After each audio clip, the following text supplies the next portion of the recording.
Gostaria de agradecer aí toda a organização, principalmente Ricardo Aduin pelo convite. Enquanto o pessoal no projeto aí, vou falar um pouquinho da Plantar, né, do Grupo Plantar. Eu trabalho especificamente na Plantar Carbon, sou gerente aqui comercial da Plantar Carbon, e vim falar um pouquinho sobre os projetos de geração de crédito de carbono. Primeiramente, né, preciso falar um pouco do histórico da empresa.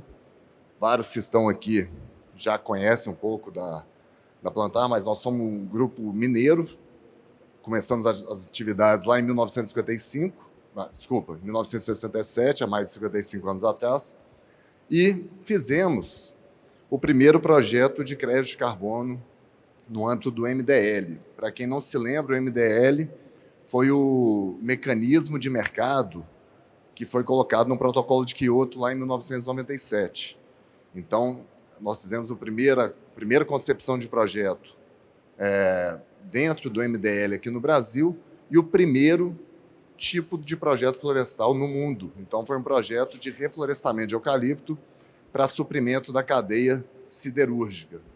A gente produz carvão vegetal também a partir do eucalipto que é plantado pelo grupo, e esse carvão ele supre a indústria de ferro-gusa. Minas Gerais tem um polo muito forte na região central do estado, de ferro-gusa, e a gente tem ali um consumo muito alto do carvão vegetal. Então, o nosso projeto, lá em 98, né, que começou toda essa história, ele foi bem pioneiro e nós aprendemos muito, principalmente no que a gente chama, no âmbito regulado, aí do mercado multilateral, né, que é o mercado da ONU. Então, nós fizemos esse projeto, desenvolvemos as metodologias e, com o passar do tempo, a gente percebeu aí a necessidade do mercado de se fazer isso para as outras empresas. Então, a gente criou aí uma consultoria na área, que chama Plantar Carbon.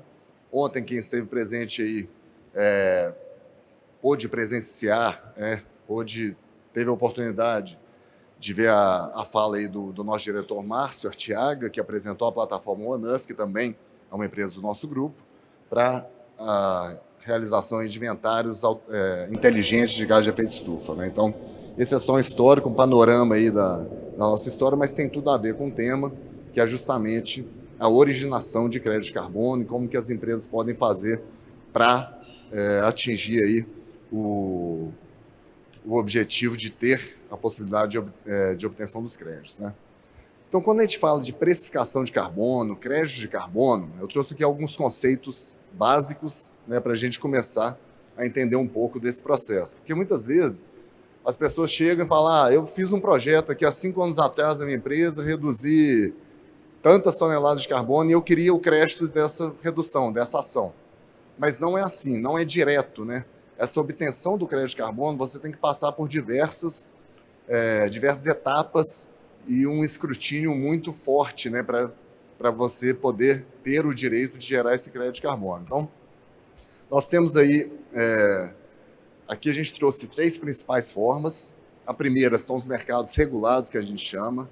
Então, por exemplo, hoje o Brasil não tem um mercado regulado de carbono. A gente não tem um mercado nacional e o maior exemplo de mercado regulado que nós temos hoje é o da União Europeia, que a gente chama de EU ETS, que é o Sistema de Comércio de Emissões dos países membros da União Europeia. Então, eles possuem lá um sistema que é esse primeiro aqui que está na tela, Sistema de Comércio de Emissões, mas existem diversos outros países e até mesmo jurisdições aplicando esse tipo de mercado.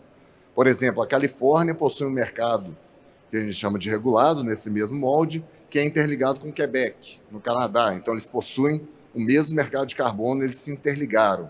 Eles têm o que a gente chama de fungibilidade, né? É uma forma de você poder negociar crédito entre diferentes jurisdições, mas que estejam sob as mesmas regras, né? A outra forma do regular, de precificar um carbono através aí de governos, né, seria a tributação. Então, é você colocar ou uma taxa ou um imposto em cima do conteúdo de carbono do que você está tributando. Então, por exemplo, vários países aqui da América Latina, como Chile, Argentina, México, Colômbia, já estão estudando, alguns já implementaram, a tributação em cima de combustíveis fósseis. Então, você coloca ali um valor de tributo em cima disso.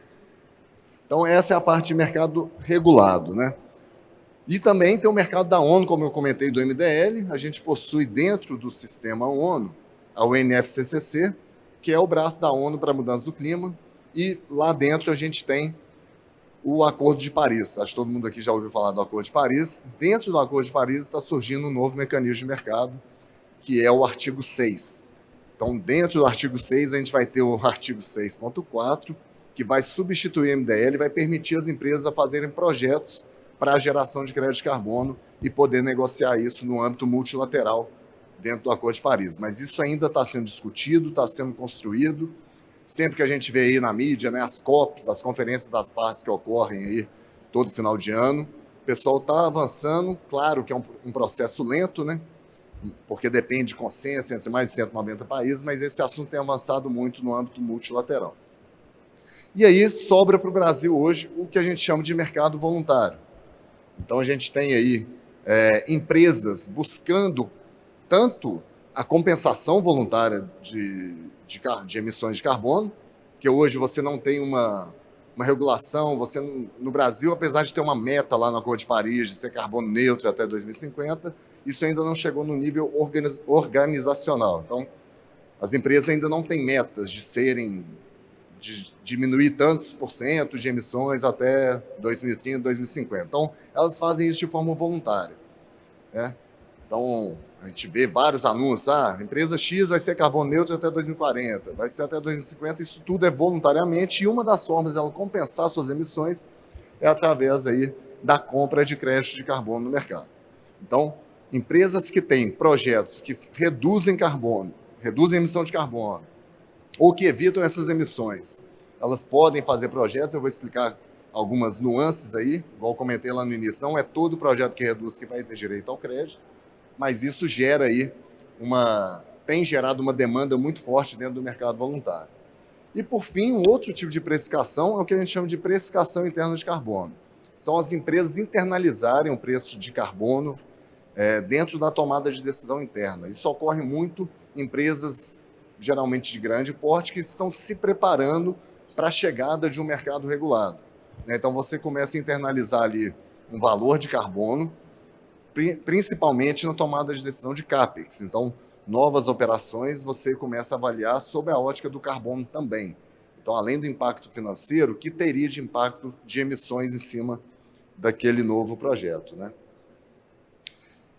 E o que são os créditos de carbono, né, pessoal? A gente tem, igual eu comentei, o mercado regulado e o voluntário. Então, no regulado, nós temos aí o que a gente chama de allowances, né? Tradução livre serão permissões para emitir. Eu dei o exemplo do mercado europeu, que é o mais famoso, é o mais maduro que existe hoje no mundo, e aí as empresas lá estão sob um regime que a gente chama de cap and trade. Então, elas têm uma meta, né? Deixa eu só passar aqui para a gente entender essa parte. Elas têm uma meta, por exemplo, a empresa aqui da esquerda, a meta dela é essa bolinha achurada, e ela emitiu abaixo da meta, abaixo do cap. A empresa da esquerda também tinha a mesma meta, só que emitiu acima. Então, num sistema desse, quem emite abaixo tem o direito de comercializar essas permissões de emissões que o governo, que o regulador deu para ela, e quem emite acima tem, por obrigação regulatória, por lei, ele tem que comprar esses créditos, essas allowances, né? Então, aqui a gente gera um mercado que a gente chama de mercado cap and trade. Então, é uma das formas que o Brasil tem até estudado através de projetos de lei que estão tramitando na Câmara, no Senado, mas isso não tem nada instituído ainda aqui no país. E aí, além dessas allowances, dessas permissões dos mercados regulados, a gente tem nos mercados voluntários o que a gente chama de que pode ser chamado de offsets, né, que são os créditos para você compensar uma emissão voluntária. Então, de toda forma, tanto a allowance quanto o offset, quanto esses créditos do mercado voluntário, eles equivalem a 1 tonelada de carbono evitada ou removida da atmosfera, né? Então, a gente tem sempre essa mesma moeda. E aqui fica a atenção que não é todo projeto que reduz, evita ou remove carbono que vai ter esse potencial e esse direito de gerar o crédito de carbono, né? Então, aqui tem alguns termos muito importantes para quem está pensando em fazer um projeto ou que já tem um projeto rodando e quer saber, e aí, meu projeto pode ou não gerar o crédito, né? O conceito mais importante nas regras aí, tanto que foram colocadas desde o MDL, mas que rodam hoje no mercado voluntário, é o conceito de adicionalidade, né? O que quer dizer isso? O projeto, para ele ser considerado adicional, você tem que estabelecer uma relação causal entre o seu projeto e a obtenção do crédito de carbono.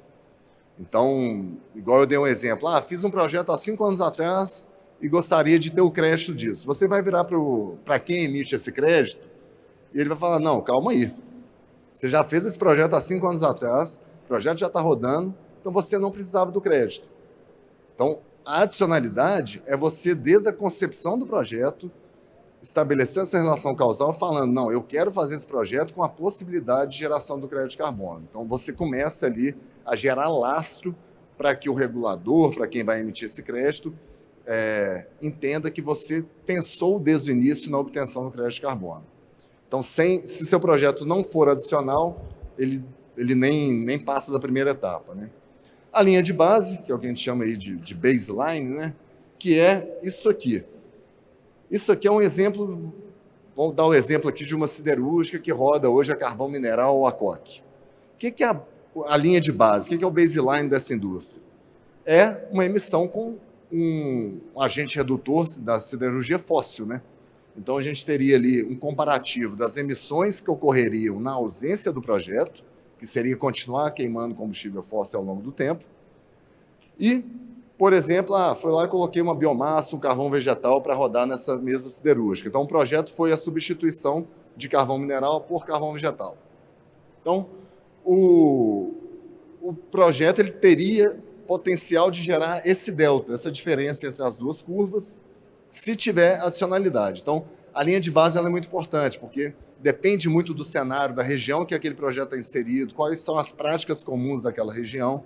Então, é ela que dita aí para a gente um norte sobre como que vai ser o potencial de geração de crédito daquele projeto. Além disso, a questão do leakage, para alguns tipos de projeto, a gente tem que avaliar o leakage, né? Seria uma tradução livre também, vazamento de carbono. Então, a gente teria que avaliar, por exemplo, vou plantar uma floresta no lugar de pecuária. Então, você vai lá, faz o projeto, implanta uma floresta e a pecuária ela é empurrada para uma área adjacente, uma área próxima ali. E essa área vai ser desmatada para a pecuária. Tá? Então, no projeto, você tem que avaliar se vai ocorrer esse leakage, se vai ocorrer essa fuga aí de carbono, né, para outras áreas. E na questão florestal, né, a gente tem que olhar a parte da permanência, que é você garantir que o carbono vai permanecer estocado naquela área durante o período do seu projeto. Porque existe o risco de não permanência, que é o risco de ter um incêndio, da área ser desmatada. Então, a gente tem que ficar muito atento à questão da permanência. Esses são alguns dos elementos que são avaliados no projeto de crédito de carbono. Então, por isso que não é direta a relação. Reduzir a emissão, eu tenho crédito. Você tem que passar por esses elementos, mais alguns que, dependendo da metodologia que o seu projeto foi inserido, ele vai trazer. Aqui só alguns exemplos de países que já estão com sistema de precificação de carbono. Então, falei muito da União Europeia, já dei o exemplo da Califórnia. A gente tem a China, que entrou com um mercado muito, muito robusto, muito forte agora, né, com grande parte aí do percentual de emissões globais sendo coberto. Então, o próprio Japão também lá na Ásia. O Brasil está estudando, né, já vem há algum tempo estudando, tivemos um projeto aí com o Banco Mundial, mas ainda não caminhou a questão do mercado de carbono no país. E aqui de azulzinho na América do Sul, igual eu comentei, alguns países aí que já implementaram a tributação de carbono. Então, a gente tem aqui em volume aproximadamente 850 bilhões de dólares por ano sendo negociados nos mercados regulados. Em questão de valores, né, dos mercados regulados, tá? Lembrando que hoje o Brasil não possui e a gente não acessa esse mercado. Por mais que eu voluntariamente faça um projeto aqui no Brasil, eu não consigo ter acesso ao mercado europeu, por exemplo, né, porque a gente não tem abertura para isso na regra deles. Tá? Mas só para trazer como exemplo, o mercado europeu, a gente vê essa linha azul aí, ele bateu mais de 100 euros a tonelada do carbono recentemente. Então, apesar ali de ao longo do tempo, né, desde 2008, a gente teve algumas crises, o preço do carbono sempre foi andando de lado ali, isso vem crescendo muito nos últimos anos. Então, é muito uma questão de mercado mesmo, oferta e demanda para esses créditos. Ali, logo abaixo, a gente tem Nova Zelândia, depois Califórnia, China e o RED, que é um sistema também de alguns estados americanos. Mas é só a título de exemplo. E no mercado voluntário, né, que esse sim a gente tem acesso. Como que estão os preços e os volumes de negociações? O mercado voluntário ele cresceu muito nos últimos anos, principalmente quando a gente fala de negociações dentro do VCS, da Verra, que é o standard mais comum aí, que tem mais de 90% de participação do mercado voluntário. A gente tinha aproximadamente 500 milhões de dólares em negociações há 2 anos atrás. Ano passado, isso bateu mais de 2 bilhões de dólares. Então, é um número bem expressivo, mas a gente vê que está muito longe ainda do mercado regulado, que já tem mais de 80 bi por ano, né? Então, a gente está caminhando, os números estão crescendo, e com essas demandas aí de empresas cada vez mais adotando metas voluntárias de carboneutralidade, a tendência é que isso suba ainda mais, né? Mas só para a gente ter uma ideia, existe um estudo que é feito todo ano por essa entidade, que é o Ecosystem Marketplace, onde ele coloca o tipo de projeto. Então, isso no mercado voluntário tem a diferenciação de preço e volume de negociação por tipo de projeto. Então, a gente tem projetos florestais de uso da terra. Aqui estão inseridos projetos tanto de remoções quanto de RED, né? O RED Plus, são as emissões evitadas principalmente. A parte de energia renovável, indústria, disposição de resíduos, que pega muito a parte de metano, também eficiência energética, a parte de comunidades, principalmente na comunidades de países menos desenvolvidos, como países africanos, onde ainda se queima muita lenha de mata nativa, e eles fazem projetos para trazer uma fonte renovável que não seja de nativa, transporte e agricultura. Então, a gente tem aqui as diferenças entre volume e preços praticados no mercado voluntário, né? Então, para cumprir o tempo aqui, vou trazer algumas mensagens finais e depois também, como um bom mineiro, eu fico aí à disposição para tomar um cafezinho, a gente trocar umas ideias, porque realmente 15 minutos é muito pouco tempo para falar de um assunto tão complexo, e tem casos aí que a gente gasta mais de 8, 16 horas para falar sobre precificação de carbono, para começar a falar sobre o assunto, né? Então, 15 minutos realmente é bem desafiador. Mas aqui falando do tema de mudança do clima em geral, como trazer isso para o dia a dia das empresas, organizações e governos, né?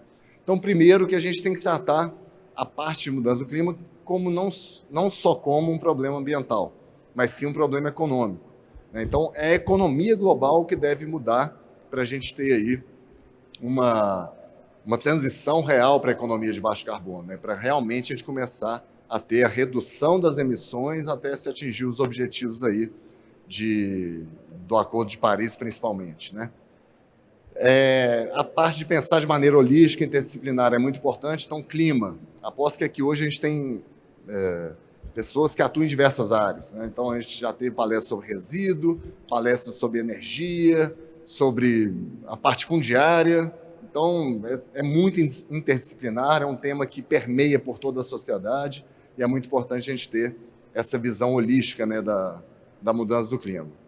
A parte da linha de base é muito importante também a gente ter aí uma definição de linha de base alinhada a uma avaliação estratégica mais ampla, para a gente ter o que a gente chama de ter um lastro já determinado, né, para aquele tipo de atividade. A gestão da adaptação, como já foi dito mais cedo, teve a chuva aqui recente essa semana, teve em São Paulo, teve no Rio, teve em Minas, vários desastres. Então, a adaptação à mudança do clima é um tema que está crescendo agora, quando a gente vê as discussões da COP, lá na ONU. A gente sempre está falando de mitigação, que é reduzir a emissão efetivamente, mas a adaptação está crescendo e está tendo um movimento global de trazer mais recursos para esse tema, né? Que é você conviver aí com já os efeitos que já estão ocorrendo da mudança do clima, mas saber se adaptar a eles e evitar esse tipo de situação. E também a questão do equilíbrio, né? O desafio de um equilíbrio de compromissos rotineiros de curto prazo com compromissos e estruturas de longo prazo. Então, é trazer uma visão de Estado para visão aplicada em empresa, né? Então, esse é o recado aí, em poucos slides, sobre a parte de precificação de carbono. Falei um pouco mais aqui da geração, né, mas em relação à comercialização, a outra ponta, igual eu comentei, a gente tem muito o que crescer ainda, né, com as empresas se preocupando cada vez mais, colocando metas e colocando não só para investidores, mas também para a sociedade como um todo, essa necessidade da gente descarbonizar a economia, né? Então, agradeço mais uma vez a todos e fico à disposição aí depois para conversar.